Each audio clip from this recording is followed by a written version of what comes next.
Notre passage de prédilection sera Isaïe 9, verset 6. Car un enfant nous est né, un fils nous est donné, et la domination reposera sur son épaule. On l'appellera admirable, conseiller, Dieu Tout-Puissant, Père éternel, Prince de la paix. Je vais essayer de vous faire une synthèse, principalement sur cette locution « Prince de la paix ». Si Jésus est réellement un prince de paix, qu'est-ce que ça implique pour nous et depuis quand? Est-ce que vous avez l'impression que pendant les fêtes, puisque les fêtes que nous sommes en train de traverser symbolisent même si Jésus n'est pas né ce jour-là, symbolisent la naissance du Christ? Est-ce que c'est un moment de paix pour vous? Est-ce que vous avez la paix, sachant que voilà, on est arrivé à Noël, ce sont les fêtes, on va remettre en marche, en tout cas, cette symbolique de l'anniversaire du Christ, qui n'est pas réellement né en cette période, bien sûr, il fait trop froid. Est-ce que pour vous, cela représente réellement un moment de paix? Ou bien détachons-nous des fêtes. Est-ce que vous avez l'impression que Jésus est réellement un moment de paix dans votre vie? Vous êtes sûr de ça? Ne changez pas pendant ma prédication. OK. Si Jésus est réellement un moment de paix pour vous, alors je peux ne pas prêcher ce matin. On change de sujet? OK. Je vais vous montrer réellement ce que c'est que la paix. Et je vais vous montrer quelquefois qu'on a des notions de la paix qui ne sont pas justes. Alors, puisque vous êtes tellement certains, c'est quoi la paix? Vous savez, la paix, c'est un mot un petit peu comme miséricorde. C'est-à-dire qu'on est sûr qu'on connaît jusqu'à ce qu'on pose la question.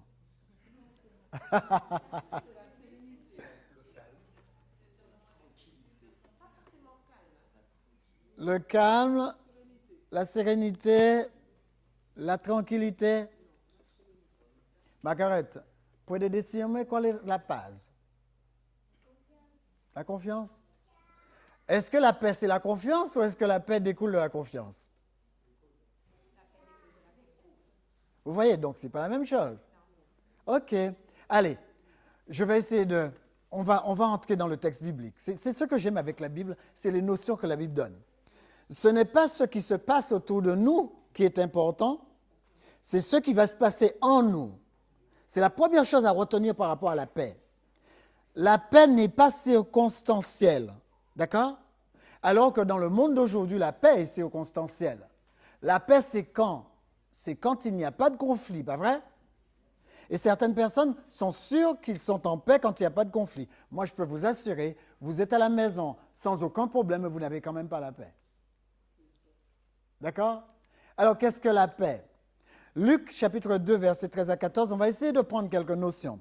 Et soudain, alors que Jésus est né, on nous dit, il y eut avec l'ange une multitude de l'armée céleste, l'ange qui était subvenu, et louant le Seigneur en disant, gloire à Dieu dans les lieux très hauts, et paix sur la terre, bienveillance envers les hommes. Qui a bien compris ce verset? On répète ça chaque année. Et même en anglais, ils disent paix sur la terre et aux hommes de bonne volonté. Tout le monde répète ça. Qu'est-ce que ça veut dire? Et pourtant, si les anges l'ont chanté, ils ne sont pas bêtes. D'accord? Vous croyez que les anges ont dit quelque chose dont ils n'étaient pas conscients? Personne ne me répond plus. Est-ce que vous pensez que les anges ont dit quelque chose dont ils n'étaient pas conscients? Ou bien ils ont dit quelque chose qui n'avait aucun sens? Mais parfois, quand on lit ça comme ça, gloire à Dieu dans les lieux très hauts et paix sur la terre, bienveillance envers les hommes. Ça vous parle, ça? Oui? Alors vas-y, parle-moi ce que ça te parle. Ah oui, mais d'accord, mais dis-le nous en français ce qui est écrit là. Ça veut dire que les gens qui croient en Dieu, ceux qui auront Dieu en eux, ils auront une paix profonde à l'intérieur d'eux-mêmes parce qu'il y a une gloire. Tu as lu tout ça dans ça là? Gloire à Dieu dans les lieux très hauts. Bienveillance envers les hommes, c'est-à-dire tous les hommes qui veulent croire en Dieu Dieu est là pour eux, ils auront cette paix profonde, oui. Ok, elle a lu tout ça. Qui a lu autre chose? Moi, ce que je lis, c'est gloire à Dieu, ok, que la gloire resplendisse dans les cieux, en fait, dans les cieux, qu'il y ait de la gloire, de la joie, Mhm. et la paix sur la terre maintenant, parce que le Fils de Dieu est né, et la bienveillance envers les hommes, c'est que les hommes, ils ont de la chance parce qu'il y a Jésus qui est là. Donc, D'accord. Vous avez entendu ce qui est dans le texte? Dans le texte, il dit paix sur la terre. Ah, c'est quand est-ce qu'il y a la paix sur la terre? Vous êtes sûr que c'est ce que les anges sont en train de dire, paix sur la terre? Et alors, ça veut dire que la parole des anges ne s'est jamais accomplie depuis que Jésus est parti, alors?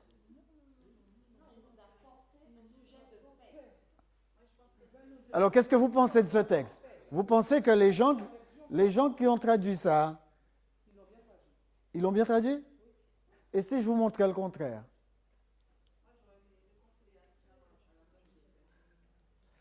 Les amis, je vais vous dire quelque chose. Le grec n'a pas beaucoup de mots. Vous savez, le grec n'a même pas 90 mots. Tout le monde peut apprendre le grec. Parce que souvent, les gens qui ont traduit, ce n'est pas ce qui était dans le texte. Alors, comme vous ne le savez pas, vous êtes en train de vous tordre la pensée à essayer de donner un sens à cette phrase, pas vrai?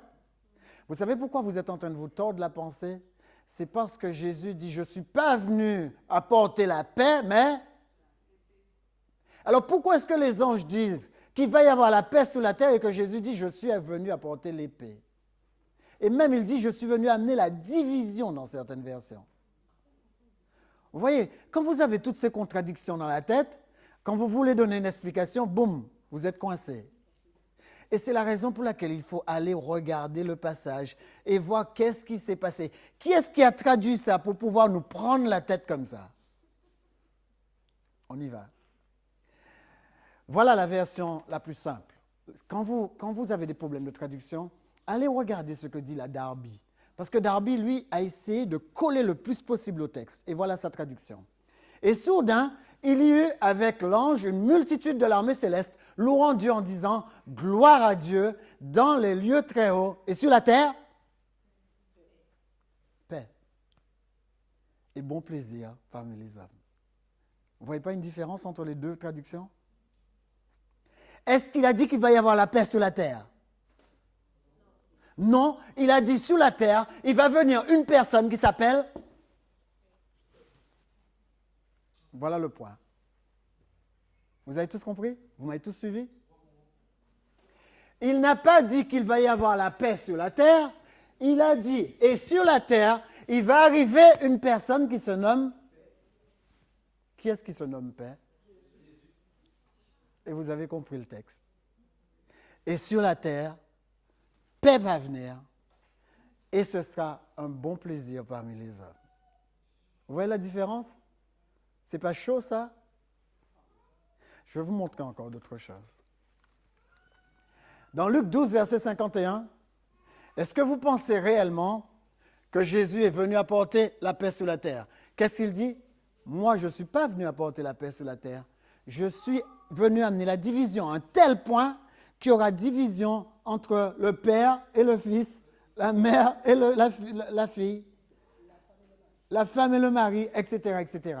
Les amis, quand vous lisez le texte biblique, je suis tellement content d'une chose à Mission 7, c'est que vous, sans arrêt, avec vos questions, vous me poussez tout le temps au pied du mur. Et c'est vous qui me faites découvrir tout ça. Je ne connaissais pas ça il y a 2 jours. Vous voyez? Je vous remercie pour vos questions et je vous remercie de continuer à me pousser en 2011 pour que je comprenne réellement la parole de Dieu. Les amis, 1 Thessaloniciens 5, verset 3.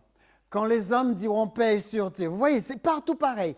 La Bible nous dit même, l'apôtre Paul reprend, il dit, les amis, quand les hommes vont parler de paix et sûreté sur cette planète, ne vous leurrez pas.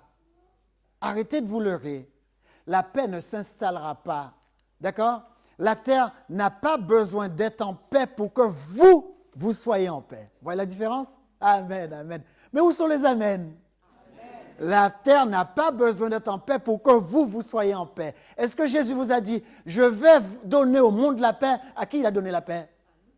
Alors dites-moi le texte. Je vous donne ma paix. Je vous laisse ma paix. Je ne vous donne pas comme le monde donne. Que votre cœur ne se trouble pas et ne s'alarme point. Les amis, c'est pour vous la paix, ce n'est pas pour le monde. Le monde, ils vont se rentrer dedans. 2 Timothée chapitre 3, lisez-le.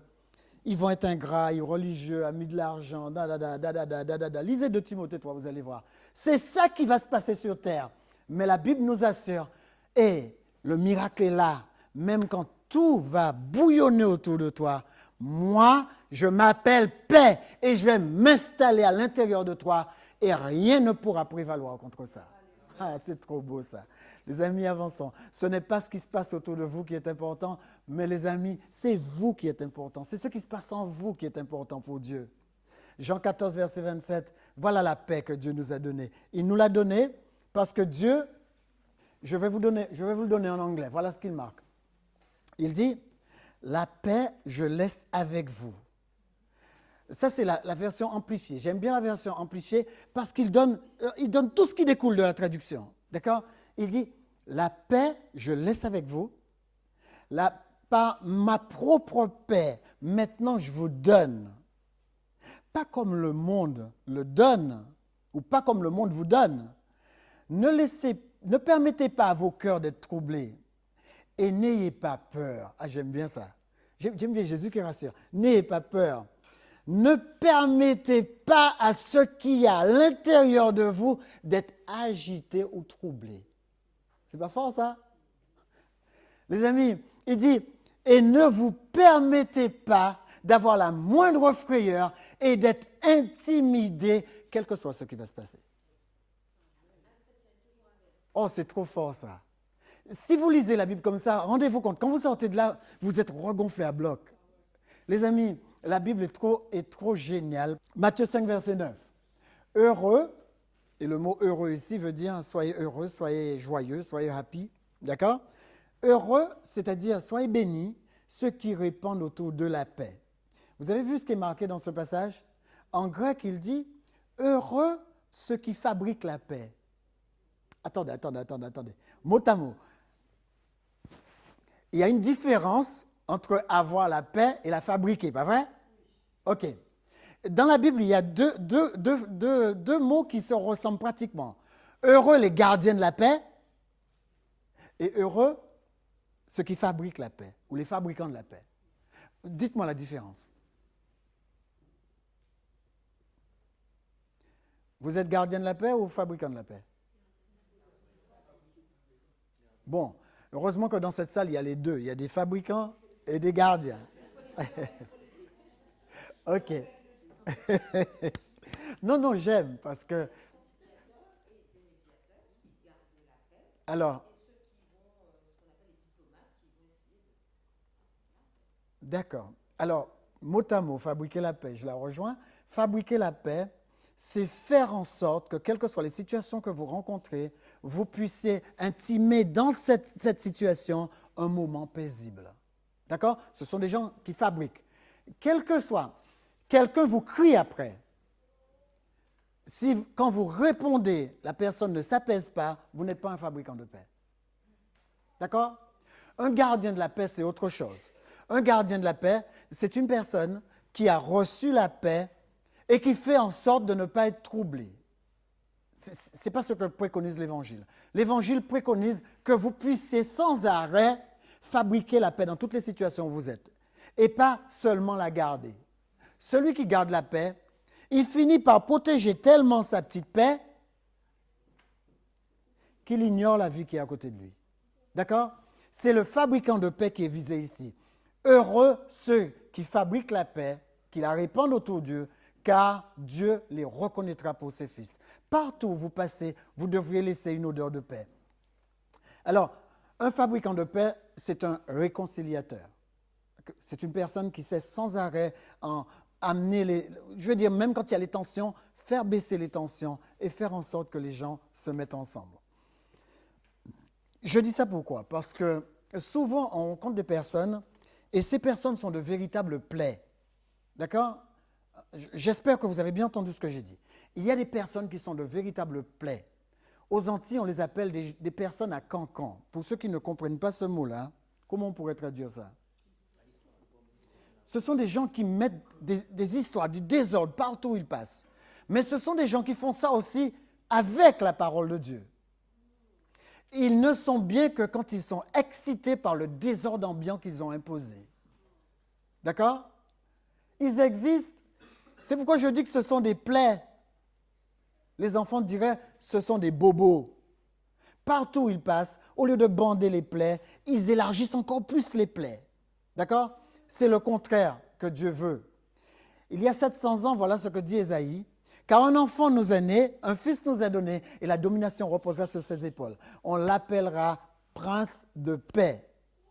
Les amis, 700 ans avant que ça arrive, Ésaïe l'avait déjà annoncé. Vous savez, il y a à peu près 300 prophéties dans l'Ancien Testament. D'accord? Et j'ai posé la question à certains mathématiciens et ils disent, la possibilité, ils ne vont pas prendre les 300 prophéties parce que la possibilité pour que les 300 prophéties viennent à leur réalisation, c'est trop complexe le nombre de zéros qu'il faut ajouter derrière 10 puissance. Alors, ils ont essayé de prendre les 8 prophéties et voilà ce que ça a donné. Ils disent que la probabilité d'accomplissement de 8 de ces prophéties, c'est 10 puissance 17. Qui peut me dire le chiffre? C'est 100 000 milliards. C'est ça? D'accord? Il y a 100 000 milliards fois de chance pour que la prophétie d'Ésaïe, parmi ces 8 prophéties, s'accomplisse. Ça ne vous parle pas? Je vais pousser encore plus loin et je vous donnerai une illustration. Ils ont dit que pour 48 de ces prophéties s'accomplissent, c'est 10 puissance 157 zéros derrière. Ça ne vous dit rien. Vous ne voulez pas me dire le chiffre? OK. Alors, je vais vous donner une illustration.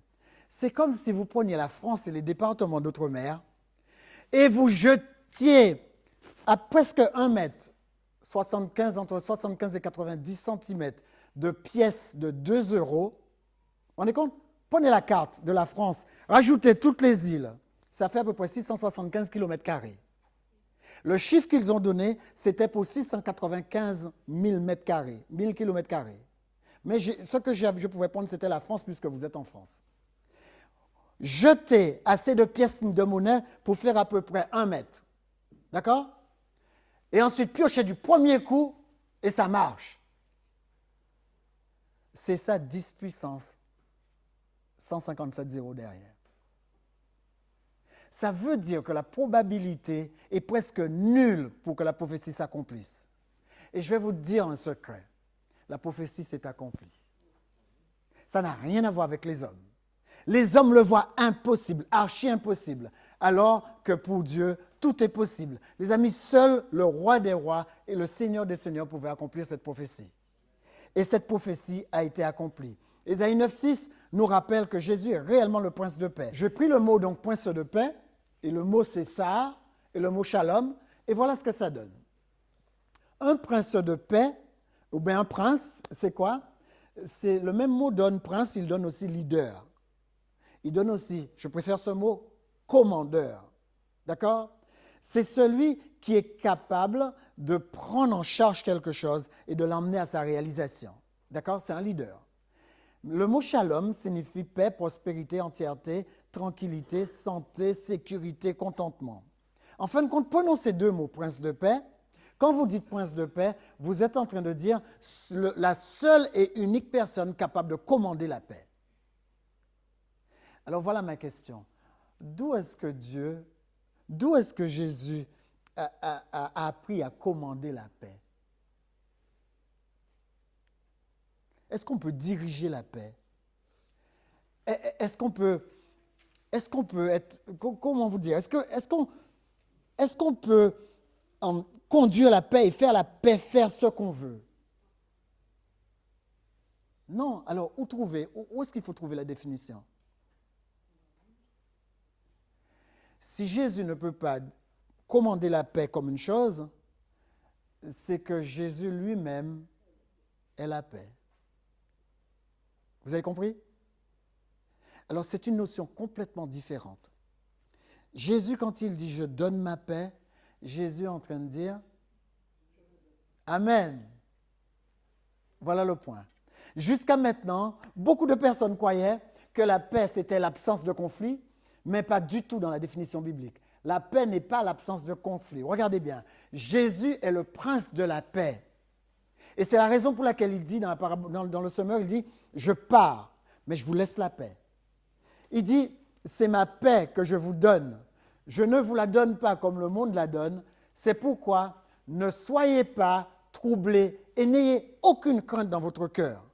Parce qu'en fin de compte, quand je vous ai dit que je vous donnais la paix, c'est moi que j'installais en vous. » Galates 2, verset 20, « Si je vis, ce n'est plus moi qui vis, c'est Christ qui est installé en moi. »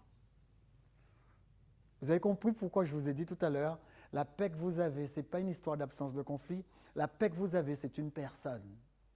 Et cette personne est installée en vous. Les amis, regardez ça. Puisque nous avons été déclarés justes en raison de notre foi, nous sommes en paix avec Dieu. Grâce à qui? Voilà ce que dit l'apôtre Paul. Il dit, la paix que vous avez à l'intérieur de vous, c'est parce que quelqu'un est installé en vous. Sans Jésus, il n'y a pas de paix, ça n'existe pas. Les amis, allez où vous voulez, comme vous voulez. La paix dont on parle dans le monde, c'est quand on a réussi à faire en sorte que deux antagonistes s'entendent. Mais je vais vous dire quelque chose. Même si vous vous entendez avec votre mari, ça ne signifie pas que vous avez la paix à l'intérieur. Ce n'est pas ça la paix. Tout ce qu'on nous a appris maintenant en définition de la paix, je vous remercie de m'avoir poussé dans mes retranchements. La paix que j'ai découverte cette semaine n'a rien à voir avec la paix que je connaissais. Allons un peu plus loin. 1 Corinthiens 1, verset 3. Que la grâce et la paix vous soient données de la part de Dieu notre Père et encore du Seigneur Jésus-Christ. Quels sont les seuls deux endroits où existe la paix? En Dieu le Père et en Jésus-Christ son Fils unique. Avançons.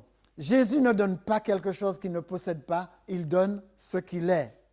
Quand Jésus a fait le don, il est inclus dans ce qu'il donne, il se donne. La paix ne peut être trouvée sans Christ. La paix n'est pas une chose, mais la paix c'est une personne. Et cette paix, c'est la personne de Jésus lui-même. Amen. C'est trop beau de découvrir ça. Enfin, on va rentrer chez nous et quand les gens vont dire « Comment tu t'appelles ?» Oh, maintenant je m'appelle paix parce que j'ai la paix installée en moi. La paix était installée en moi, elle est boulonnée en moi. La paix ne vient pas de la médication, la paix ne vient pas des traités que vous faites avec les gens, la paix ne vient pas des lois que vous observez. La paix, c'est une personne qui a pris naissance en vous. C'est cette personne, c'est la personne qui a vaincu le tombeau. Je vais vous dire quelque chose. Vous avez une telle puissance en vous que vous n'imaginez pas ce qui est en vous. Les amis, essayez d'imaginer. Moi, quand j'ai compris ça hier soir, je me suis dit, waouh! Waouh! Mais essayez de vous imaginer. Maintenant que la paix est installée en vous, mais quand vous marchez, qu'est-ce qui marche? C'est la paix qui marche. Les amis, essayez de vous dire, quand vous conduirez votre voiture, gare à vous si on vous voit en train de faire des queues de poisson, parce que ça, ce n'est pas installé en vous. C'est la paix qui est installée en vous. Ne rendez pas mal pour mal ou insulte pour insulte. Ce n'est pas installé en vous. Si jamais vous faites ça, vous êtes un paradoxe ambulant. Si vous êtes un véritable fabricant, fabricant de la paix, eh bien, la paix est installée en vous. La preuve de votre bénédiction, la voilà. Le texte dit, l'Éternel donnera la puissance à son peuple. L'Éternel va bénir son peuple en lui donnant la paix. Regardez ça. L'Éternel bénira en donnant quoi? La preuve que vous êtes bénis, c'est parce que vous avez... Amen. La preuve de votre bénédiction vient du fait que Christ est installé en vous. Voilà la preuve de votre bénédiction. Alors, avançons encore, j'aime bien les textes bibliques. Mais maintenant, Jésus-Christ, vous qui étiez jadis éloignés, vous avez été rapprochés par le sang de Christ. Car, voilà le texte, Christ est notre paix. Ah, c'est trop beau ça. Christ n'a pas la paix ou partie de la paix, il est la paix. C'est différent. Il est impossible d'avoir la paix sans avoir une connexion avec Christ, car Christ est la paix. Terminons avec celui-là. La paix, qu'est-ce que c'est réellement? On y va? On résume? La paix, ce n'est pas l'absence de conflit. La paix, c'est la présence d'une personne. D'accord? Je suis en paix si seulement cette personne est réellement dans ma vie. On pourrait maintenant apprendre comment activer la paix. Alors, je vais vous donner 3 points. Comment activer la paix? Et on termine avec ça parce qu'il est 1h moins le quart. 3 points. D'accord? En tout cas, j'aime bien les études comme ça. Quand on étudie comme ça, je vois que personne ne dort. Allez, premier point. Comment activer la paix? Il faut entrer sous la souveraineté du Christ, car c'est lui qui doit devenir le Seigneur de ma vie. Ça, c'est un jargon biblique. En français, ça veut dire quoi? Tout ce que je fais, tout ce que je pense, tout ce que je ressens doit être mis sous la souveraineté de ce que Christ a dit. D'accord, je reprends?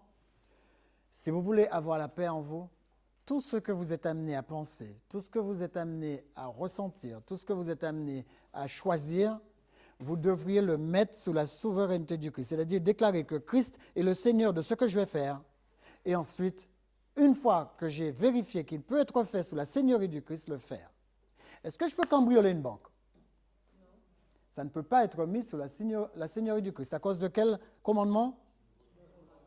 Tu ne prendras pas ce qui n'est pas à toi. D'accord. Alors, vous voyez, c'est simple. Dès que vous allez faire quelque chose, assurez-vous que vous l'avez mis sous la seigneurie de la parole de Dieu. Et ensuite, vous le mettez en application. D'accord? Ça, c'est le premier point. Voilà le texte qui me pousse à vous dire ça. C'est Acte 10, verset 36. Il a envoyé la parole aux fils d'Israël, et alors annonçant la paix par Jésus-Christ, qui est le Seigneur de tous. Si vous voulez activer la paix dans votre vie, Christ doit obligatoirement devenir votre Seigneur. Et voilà les 2 autres passages. L'œuvre de la justice sera la paix, et le fruit de la justice, le repos et la sécurité pour toujours.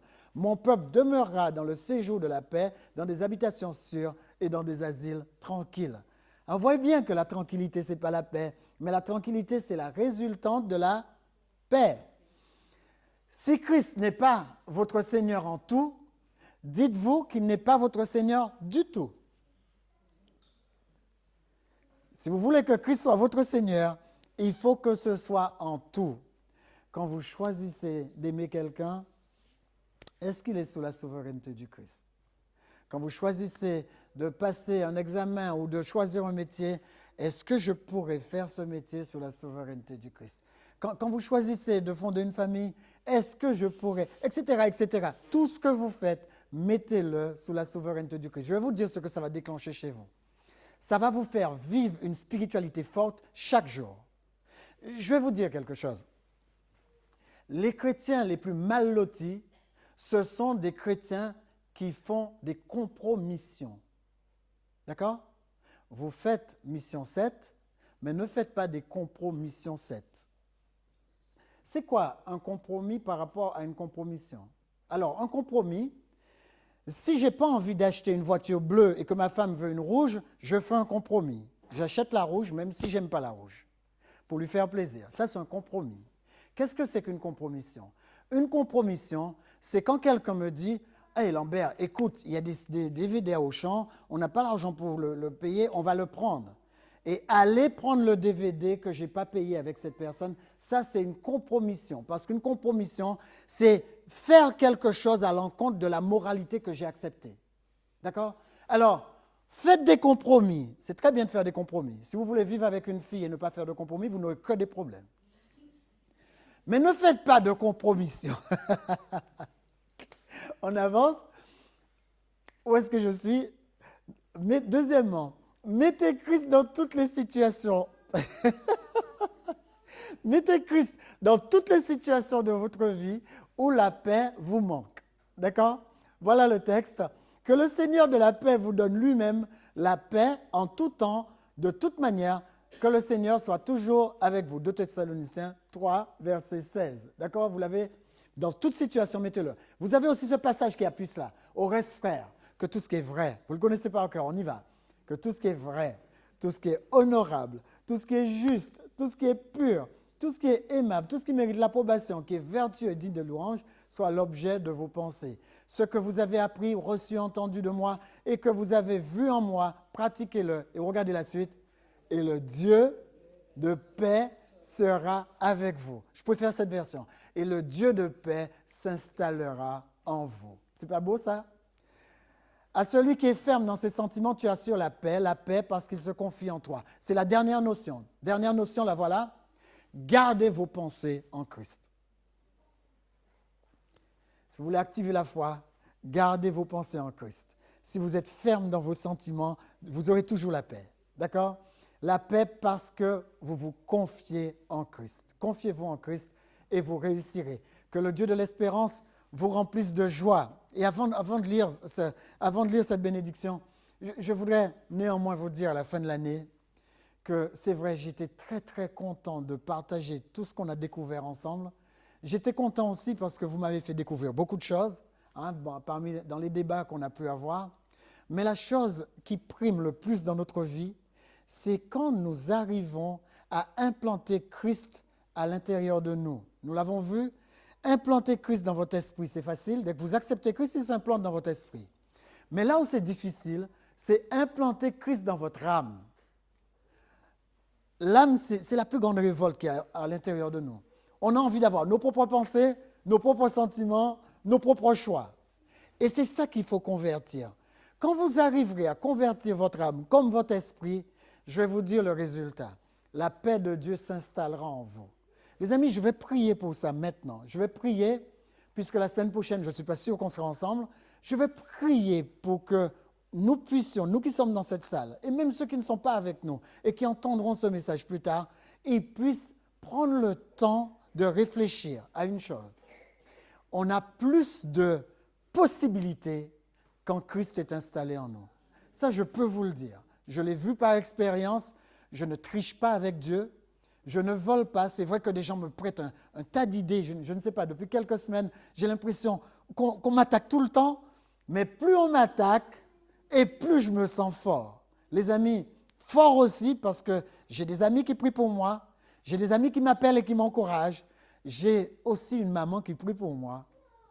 Et plus que tout ça, en Jean chapitre 17, il est dit, il y a Jésus qui prie pour moi. Les amis, rien ne peut vous stopper. Les gens peuvent être fâchés ou pas fâchés. L'essentiel, ce n'est pas que vous soyez heureux par rapport aux autres, mais que vous soyez heureux par rapport à Christ qui est implanté en vous. On va se mettre, pour ceux qui le veulent, on va se mettre debout.